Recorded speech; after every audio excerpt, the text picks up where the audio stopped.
Hello art students, this is Mrs. Brand here. Today I'm going to show you how to create a text design that we will use for a practice painting for our pop art unit.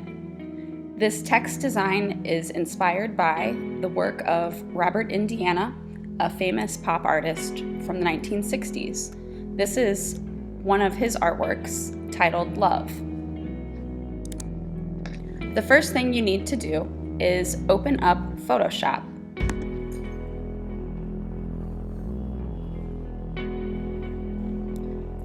And click Photo Editor. The painting that we're going to create will be 6 inches by 6 inches. So we are going to create a new document that is that size. First I will go to File, New, Blank File, and then I will make sure my settings say 6 inches by 6 inches at 300 pixels per inch, and I will say OK. Next we're going to use the text tool to begin writing our word. As you noticed on Robert Indiana's piece, the word love was broken up into 2 sections to fit in his square composition. You're going to select a word from contemporary slang. I chose the word woke.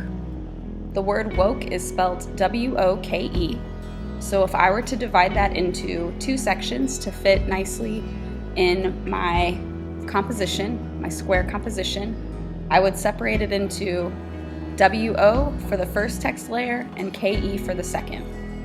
The first thing I'm going to do is make sure that my text color is set to black by changing it here, and then that my size is fairly large so I'll be able to see it. 100 point is good. I'll start by writing the W and the O. I think I want to change the font, so I can do that by double clicking on it and then selecting a new font from the drop down. I am going to try American Typewriter Bold.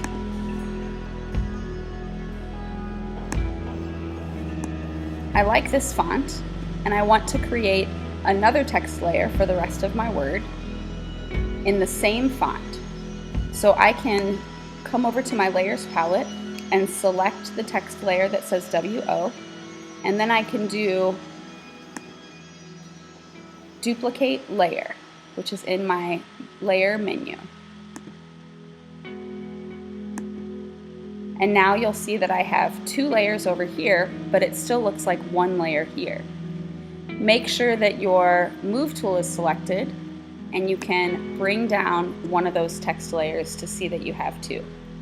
If I double click on my second text layer, I can change the font to K, K-E, and check mark. Now I want to resize these so that I can make them larger, but I can't do that if they are text layers as easily as I would be able to do that if they were just shapes. So now I'm going to select a layer, go to my layer menu and say Simplify Layer. It turns it from a text layer, the T is gone, and now you just see the shape of the letters K and E. I'll do the same thing to my other layer. I want to make sure that my image, my layer, my letters are centered on this composition, so I need a guide. You need to make sure that you have your rulers visible, and you can do that by going to View Rulers, make sure it's checkmarked, and then if it's visible, you can come to the left side, click on the ruler, and then drag a guideline. I want this guideline to snap right to 3 inches, which is half of 6. And then now you'll see that when I select on each of these layers, there's a center line that lines up with the guideline. So I am going to select one layer and then hold down Shift and select the second layer to get what we call a bounding box around all my text. Now I can grab a corner and stretch it to fit in my 6 by 6 composition. I can use my arrow keys to make sure that it's centered, and then I can check mark it with the green check mark when I think it looks good. A quick key command to remove the guide is Command and then the colon. Then your guide will go away. And now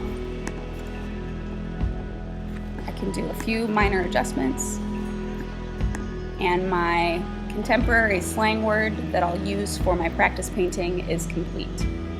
I need to go File, Save As, change it from a Photoshop format to a JPEG format.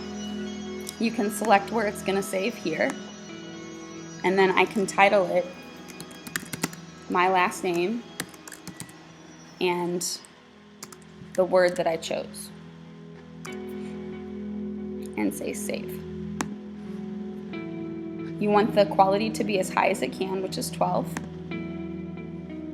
Now you can upload that picture to your Google Drive by going New, File, Upload.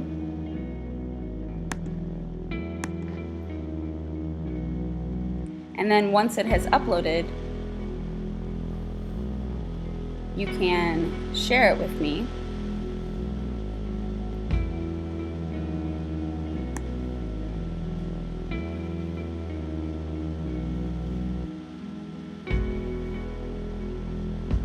By clicking on it and then clicking the little person with the plus and typing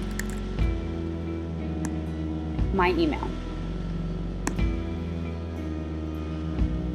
Once you have shared it with me, then I will print you out a copy and we'll be able to do the next step. Once you have your copy, the next step is to shade the back so that we can transfer it to our small canvas. So flip your paper over.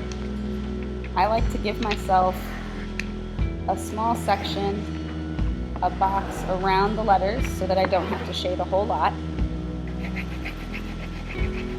And then you're just going to quickly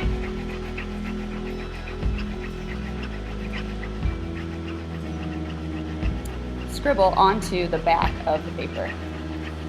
This adds graphite to the back and will create a sort of carbon copy effect for us to transfer to our canvas. So now I can place my word on my canvas. You have to make sure you see where it's going to line up on the top and the bottom just by pushing the sides, making sure it looks a little even. If it looks off, make some adjustments. And then you can tape it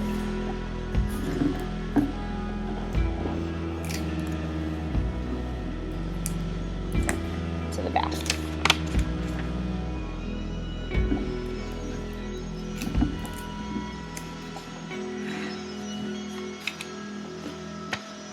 Your next step is to take an ink pen and trace around the letters.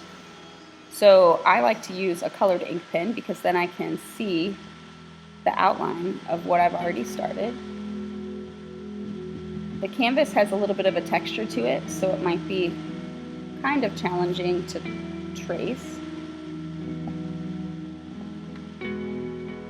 But you're going to trace every letter. I already have one that I've completed. And once you take the paper off, you'll notice that the pencil that you shaded on the back of the paper transfers to the canvas.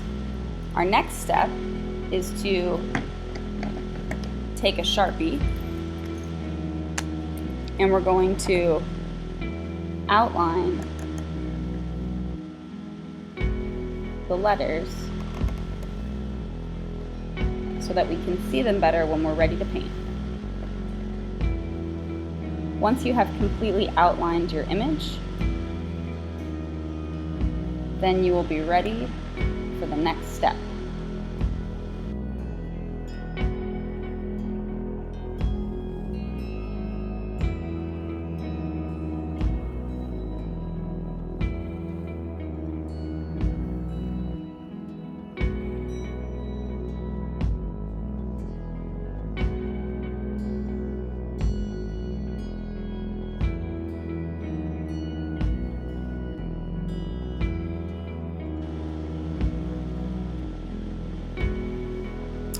Thank you.